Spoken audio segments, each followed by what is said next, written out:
guys, sorry for the awkward sitting in the car video, but I only have a little bit of time to squeeze in here in between my obligations today.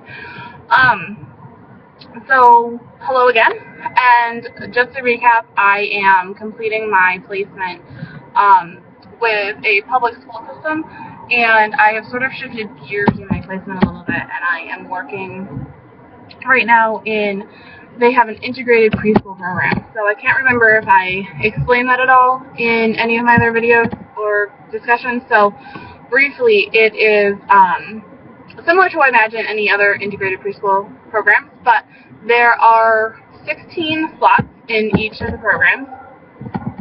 8 of the slots are for what they consider, average functioning students, and 8 of the other slots are for any special needs. So it could be something like a child who is in a wheelchair, or there's some that have like hearing aids. There's also some of the students who are developmentally delayed or maybe have autism or something like that. So part of the push for my supervisor or field instructor, whatever we call them, to put me in this is that I think I talked about this a little bit before in the last semester of seminar, but so each of these teachers, there's 6 of them. There's 6 different classes because there's morning and afternoon, and so they have the kids from, I think the kids get there, so yeah, it's 9 o'clock until 11:43, and then they have the afternoon session after that, okay? So in each of those sessions, they have one classroom teacher and then 1 or 2 paraprofessionals. And so each one of these teachers are claiming that they need at least 2 paraprofessionals in every single one of their classes. Okay, so that's my speech about my overview. So with that being said, I have been sort of introducing myself to each one of these teachers and the students and getting to know everyone.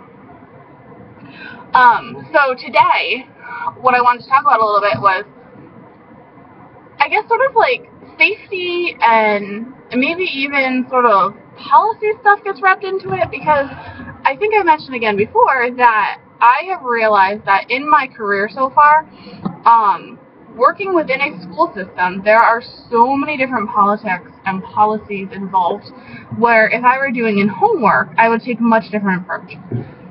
So today, one of the teachers that I was working with was super excited to have a social work lens involved and was showing me some of the emails between her, the principal, and one of the mothers. So her particular classroom is set up where it is peanut and tree nut free. So there's a student in there who supposedly also has a soy and gluten allergy.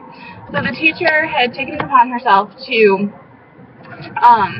send home a note to all the other mothers, letting them know that there's a student who has this allergy, and also that there is a specific table during snack time, because they don't do lunch or anything there because they're not there long enough, where she is putting this student, and so if anybody would like to send in a specific snack for their own child to be able to interact more with this student during snack time, to please feel free, but also to let the teacher know so that she's aware that this particular kid has a gluten-free, soy-free, whatever snack.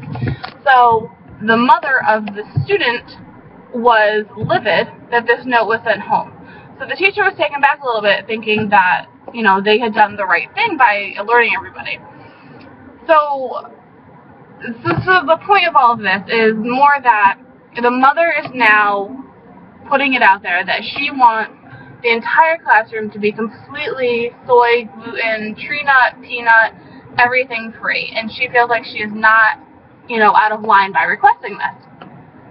So I asked the teacher, what are they doing with this? And she said at this point she was told to do nothing. The mother is refusing to send the child to school, and the principal is trying to handle everything because it's now becoming a district-wide issue. So from the social work perspective, I was asking questions like, is this so it's a preschool, so I think this child, if I remember correctly, literally just turned 3.